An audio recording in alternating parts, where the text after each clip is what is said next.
Assalamualaikum warahmatullahi wabarakatuh. Dalam rangka untuk memenuhi tugas mata kuliah abnormal dan patologi, kami dari kelompok 5 yang tersusun dari Fatimah Nurdewi, Noni Afiani, Sylvia Hanismawati. Di sini kami akan membahas gangguan psikologi dan somatropi. Baiklah, saya akan menjelaskan tentang gangguan psikofisiologis. Sebelum kita masuk ke somatropom, kita akan membahas gangguan psikofisiologis terlebih dahulu. Apa sih gangguan psikofisiologis itu? Psikofisiologis atau biasa disebut psikomatis adalah suatu gangguan fisik yang dialami seseorang dan pemicunya disebabkan oleh faktor psikologis. Psikomatis berasal dari kata psikis yang berarti jiwa dan soma yang berarti badan atau tubuh yang artinya gangguan fisik yang disebabkan oleh masalah psikologis. Baiklah, materi selanjutnya akan dijelaskan oleh teman saya yaitu Sylvia Hanismawati.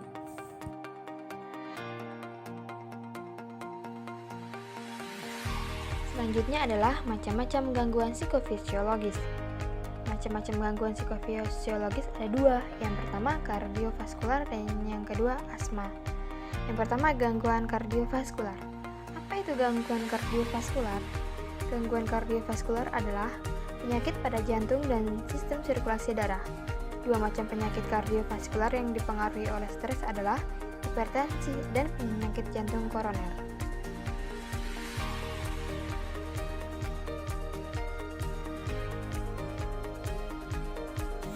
Apa itu hipertensi?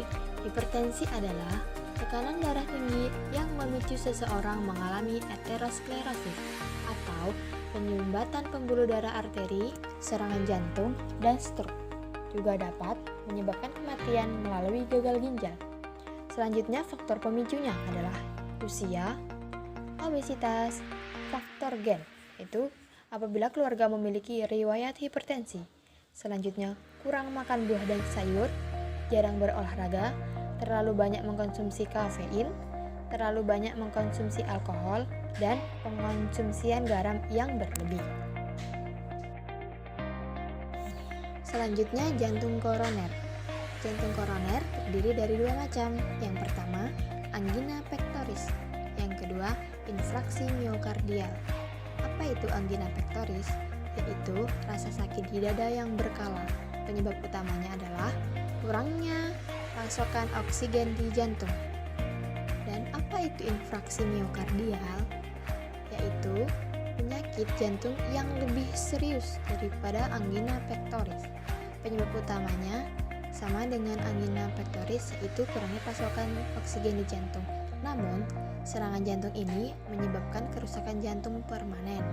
Faktor yang mempengaruhinya adalah umur, jenis kelamin, merokok, kenaikan tekanan darah, diabetes, obesitas, alkohol, dan lain-lain.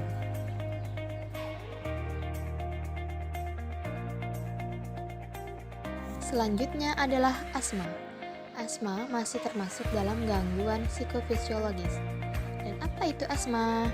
Asma adalah penyempitan saluran udara pada paru-paru yang bersifat hipersensitif, artinya sangat sensitif, sehingga penderitanya menjadi sulit bernafas.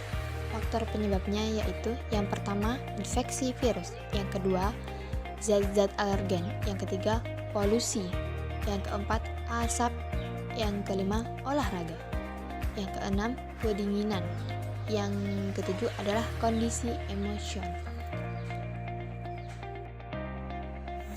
Selanjutnya, terapi gangguan psikofisiologis. Terapi yang digunakan untuk gangguan ini bermacam-macam, sesuai dengan paham dari masing-masing ahli, yaitu sebagai berikut. Yang pertama, terapis yang menganut paham paradigma. Untuk para terapis ini, mereka dengan menggunakan cara mengurangi kecemasan, depresi, atau kemarahan. Selanjutnya, terapis yang menganut paham psikoanalisa. Terapis yang menganut paham ini, mereka dengan menggunakan teknik-teknik asosiasi bebas dan analisis mimpi untuk penderita kecemasan. Selanjutnya, yang menganut paham behavioral dan kognitif. Para terapis yang menganut paham ini, mereka dengan menggunakan serangkaian prosedur untuk mengurangi kecemasan dan kemarahan. Contohnya, latihan relaksasi berhasil membantu anak-anak penderita asma mengeluarkan nafas secara kuat. Baik, untuk selanjutnya akan dilanjutkan oleh teman saya yang bernama Fatimah.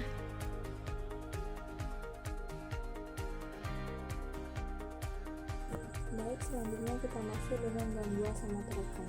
Apa itu gangguan somatotropom? Gangguan somatotropom adalah kelompok gangguan yang ditandai oleh keluhan tentang masalah atau simptom fisik yang tidak dapat dijelaskan oleh penyebab kerusakan fisik.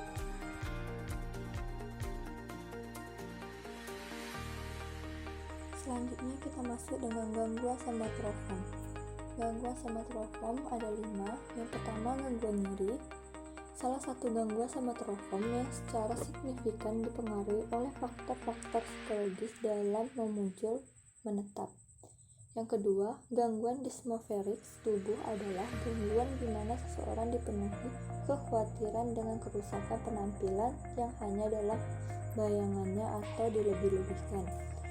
Yang ketiga ada hipokondriasis, adalah suatu gangguan somatotropom di mana individu terprovokasi ketakutan.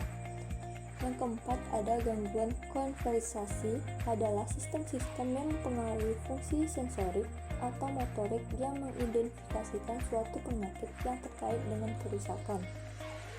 kerusakan neurologis atau sejenisnya.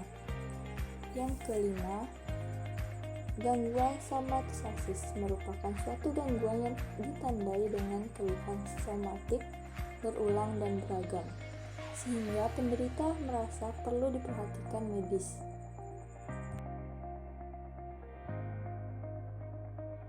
Selanjutnya ada etimologi gangguan somatotropom. Terapi untuk gangguan somatotropom. Yang pertama, terapi untuk gangguan somatisasi. Yang kedua, terapi untuk hipokondriasis. Yang ketiga, terapi untuk rasa nyeri. Sekian dari video ini, terima kasih.